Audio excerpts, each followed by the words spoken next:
132페이지가 되겠습니다.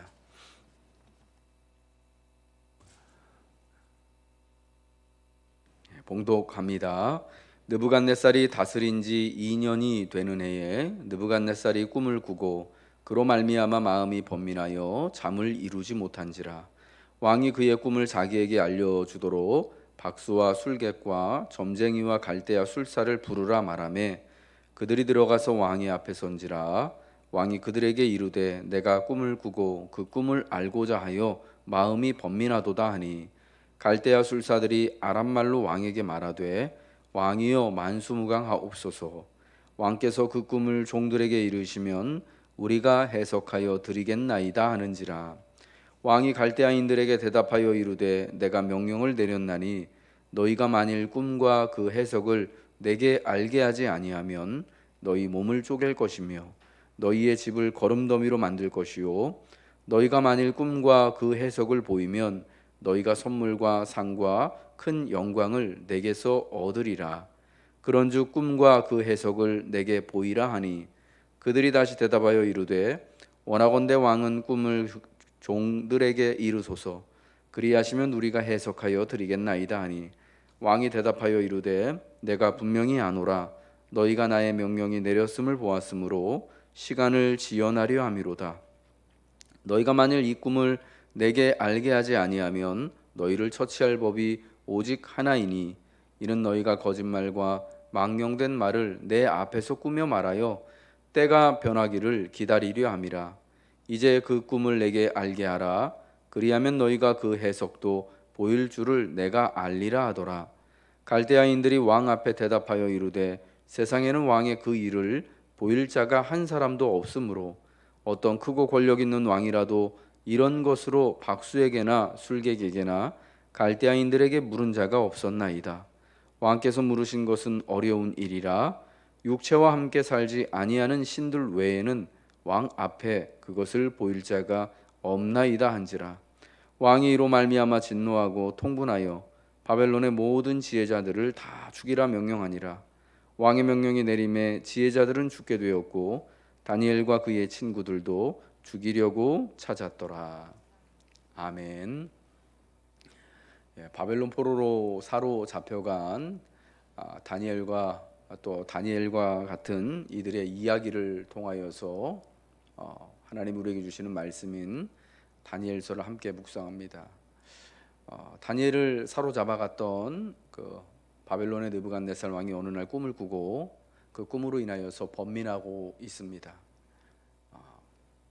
오늘 2장 다니엘서 2장의 말씀은요, 꿈으로 번민하는 그 제국의 왕을 보여주고 있고 그와 대조적으로 그에게 꿈을 주시고 또 꿈을 해석하시고 꿈을 이루시는 진짜 왕이신 하나님에 대하여서 또 말씀해주고 있습니다. 오늘 물론 본문에는 하나님께서 등장하지 않지만 앞으로 등장할 다니엘을 통하여서 왕의 그 꿈을 말하고 해석할 다니엘을 통하여서 다니엘의 입을 통하여서 하나님이 또 등장하게 되어지고 하나님이 바로 꿈을 주시고 꿈을 해석하시고 이루시는 분이심이 드러나게 됩니다. 또한 뿐만 아니라 사실은 그 시대와 그 나라와 모든 나라와 민족들을 죽이기도 하고 살리기도 하고 그리고 또 경영하는 것이 제국의 왕, 인간의 왕인 것 같지만 그러나 하나님의 명령이 없으면 또 하나님의 주권 아래에 모든 것이 심지어 이 바벨론 제국과 그 왕조차도 하나님의 권세 아래에 있음이 이제 드러나게 되는 것이죠. 그래서 어떻게 보면은 예루살렘이 멸망하고 바벨론으로 포로로 사로잡혀간 사건은요, 이제 유대인들에게 그리고 또 이 세상에 있는 바벨론 제국의 안에 살고 있는 모든 사람들에게 이스라엘의 하나님 여호와께서 단순히 유대만의 이스라엘만의 그런 국지적인 국가가 한 민족이 믿는 그냥 그런 일반적인 신이 아니라 온 세상을 경영하시고 다스리시는 유일하신 신 만왕의 왕으로서 다시금 선포되어지는 그런 사건이다라는 것입니다. 그래서 이것은 선교사적인 그런 관점으로 봤을 때 여호와께서 모든 이방의 민족들에게 증거되어지는 사건이었다라는 거예요. 그러니까 오히려 다니엘과 같이 바벨론 포로로 사로잡혀간 유대인들의 그 상황을 통하여서 그 바벨론 제국의 그 심장 안에서도 심지어 왕의 앞에서도 하나님의 이름이 선포되어지고 하나님이 이 땅을 다스리시고 나라는 것이 꿈이라는 것을 매개로 이야기되잖아요.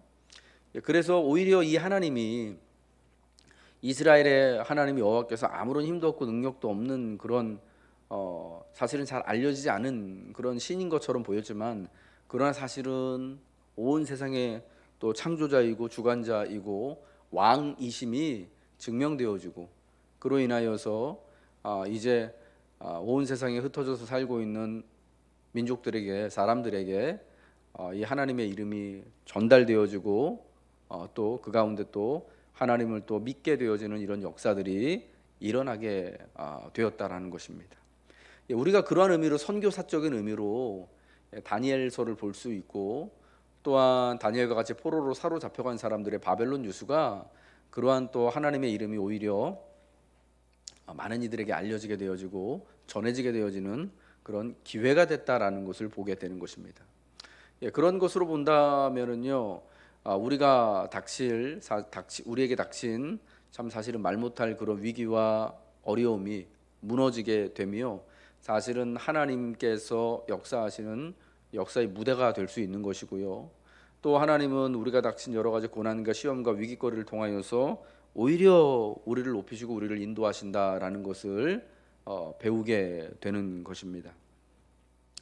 그러한 사실을 분명히 알게 되어지는 것 중에 하나가요, 이게 지금 좀 순서를 좀 달리하여서 말씀을 또 드리게 되는데, 왕이 자기가 듣고자 하는 대답을 오늘 바벨론의 지혜자들로부터 듣지 못하게 되니까 어떻게 합니까? 그 꿈의 내용과 해석을 말하라는 명령을 내렸는데도 불구하고 사실은 누구도 이걸 말할 수 없는 거죠. 그래서 꿈의 내용도 말해주지 않고 해석까지 내라고 하니까 지혜자들이 이렇게는 누구도 알 수 없습니다. 왕이 명령한 것은 오직 신들밖에는 모릅니다 라고 하는 거예요. 그러니까 그들의 입을 통하여서 하나님 외에는, 하늘의 신들 외에는 왕 앞에 이것을 아를 자가 없다라는 것을 우리는 못한다라는 것이 드러나게 되는 거죠. 이를 통해서 바벨론의 모든 지혜자들을 죽이라는 참 끔찍한 명령, 말도 안 되는 명령이 내려지지 않습니까? 이 명령 앞에서, 이 명령을 통해서 바벨론에서 지혜자로 살고 있었던 다니엘과 그 친구들 역시도 다 죽임을 당할 운명에 놓이게 된 것입니다. 큰 위기를 맞이하게 된 것이죠. 진짜 자기가 잘못한 거 하나도 없음에도 불구하고 다 죽게 생긴 거예요. 그런데 이 위기의 상황을 통하여서 하나님께서 다니엘을 등장을 시키시는 거예요. 다니엘이 느부갓네살 왕 앞에 어떻게 나아갈 수 있겠습니까? 그 앞에서 어떻게 꿈에 대하여서 내용을 말하고 해석을 말할 수 있겠습니까? 이런 위기 상황이 배경으로 깔려 있기 때문에 다니엘이 왕 앞에 나아가서 담대히 이야기를 할 수 있고, 그리고 또 이 꿈이 바로 하나님께서 주신 것임을 분명히 할 수 있게 되는 것입니다. 다니엘은 이 죽음이라는 위기를 통하여서 어쩌면은 그 시대에 이렇게 세워진 거죠. 하나님이 우리를 이끄시는 것, 하나님이여 우리의 인생을 또 통하여서 하나님의 이름이 담대히 드러나게 하시는 것은요, 이렇듯 상당히 많은 경우에 위기의 상황을 통하여서 하나님이 우리를 쓰신다라는 거예요. 하나님의 이름이 드러난다라는 것이죠. 그러므로 성도는요, 우리가 오늘 우리가 인생을 살면서 겪는 여러 가지 위기의 상황들, 또 이 코로나와 같은 이 어려움들을 통하여서 이때 분명한 하나님의 뜻이 있음을 기억해야 되는 것이죠. 위기가 그저 이제 내가 죽을 때가 됐구나, 내가 이제 무너지게 될 때가 됐구나, 큰일 났다라고만 볼 것이 아니라, 하나님이 뭔가 이 상황을 통하여서 우리에게 말씀하고자 하는 바, 전하고자 하는 바가 분명히 있고, 하나님 이를 통하여서 우리 자신을, 그리고 또 우리 교회를, 그리고 하나님의 뜻을 분명히 선포하시는구나라는 것을 우리는 지혜롭게 주의하여서 살펴보고, 하나님이 인도하시는 대로, 인도하심 대로 말하고 행하면 된다라는 것입니다. 그러므로 혹여라도 오늘 우리 인생의 여러 가지 또 위기와 또 어려움 가운데 계시는 성도님들이 있다면, 이때 하나님이 우리에게 더 가까이 계신다라는 거예요. 분명히 말씀하시는 바가 있다라는 것이죠. 인도해 주시고자 하는 바가 있다라는 것이죠. 그를 통하여서 하나님이 우리를 또 세상 가운데 우뚝 세워 주신다라는 것을 기억하면서 다만 하나님의 섭리와 인도하심을 구해야 할 줄로 믿습니다. 이 순서가 반대가 되긴 했지만요. 느부갓네살 왕은 그 당시 모든 세상을 주관하는 그런 왕이었습니다. 자기 자신을 신과 같이 여기는 그러한 존재였습니다. 분명히 허망하게 죽을 사람이었음에도 불구하고 자기를 신과 같은 존재로 여기면서 많은 사람들에게 위해서 군림하는 존재였죠. 그러나 하룻밤 그가 꾼 꿈으로 인하여서 번뇌하는 어쩔 수 없는 인간이었다라는 것입니다. 자기의 꿈에 대한 내용도 해석도 사실은 그 꿈이 뭔지를 알고자 하지만 누구에게서도 들을 수 없는, 오히려 그 하룻밤의 꿈자리 때문에 하루 종일 고민하고 번뇌하고 자기의 사람들까지 죽이려고 하는 이런 진짜 잔인한 모습이 있으면서 또한 동시에 되게 굉장히 무기력한, 무능력한 그런 모습이다라는 것입니다. 사람의 한계가 느부갓네살 왕을 통하여서 분명하게 이렇게 보여지는 것이죠. 세상에 느부갓네살 같이 아무리 대단한 권세와 권력과 힘을 가지고 있는 사람이라고 하더라도 그는 그저 한낱 인간일 뿐이고요. 하나님이 그날 밤에 주시는 꿈으로 인하여서 번민하고 괴로울 수밖에 없는 것, 꿈조차도 해결할 수 없는 존재다라는 것입니다. 그러나 반면에 하나님은 그 모든 것을 주관하시는 하나님이시죠. 이 지금 그 다니엘이 살아가고 있는 바벨론의 그 세계에서는 느부갓네살의 모든 것인 것 같지만, 그러나 그 역사의 이면에는 하나님께서 그 모든 역사를 주관하시고 꿈도 허락하시고 모든 것을 통제하시는 분이다라는 것이 분명하게 드러난다라는 것입니다. 이 이야기를 통하여서 성경이 하나님의 백성들에게, 우리들에게 전달해주고자 하는 바는 너무나 분명한 것입니다. 세상에 또 이 권세들과 권력들을 따라갈 것이 아니라 오히려 세상의 모든 것을 역사 이면에서 주관하시는 분이 오직 우리가 믿는 여호와 하나님이시기 때문에 그 하나님만을 의지하면서 우리가 바벨론의 세상과 같은 세상과 삶을 살아갈지라도 하나님만을 붙들고 살라라는 것을 분명하게 말씀해주고 계시는 것입니다. 우리 하나님이 사랑하는 성도 여러분들, 하나님이 우리에게 꿈을 꾸게도 하시고요, 또 하나님이 우리에게 그 꿈을 풀이할 수 있는 지혜도 허락해 주시는 것입니다. 오늘 한 날 살아가면서 우리에게 또 추수때의 귀한 또 은혜를 주신 하나님께서 우리 인생을 하나님 앞에서 안에서 꿈꿀 수 있게 하시고, 또 인생을 또 은혜롭게 그때그때마다 지혜롭게 살아갈 수 있는 지혜 주시기를 여러분 간구하시기 바랍니다. 인생의 꿈과 지혜가 오직 우리 하나님 아버지로부터 우리에게 오게 될 줄로 믿습니다. 기도하겠습니다. 하나님, 인생의 모든 꿈과 지혜가 오직 하나님께 있음을 오늘 느부갓네살 왕의 이야기를 통하여서 배우게 됩니다.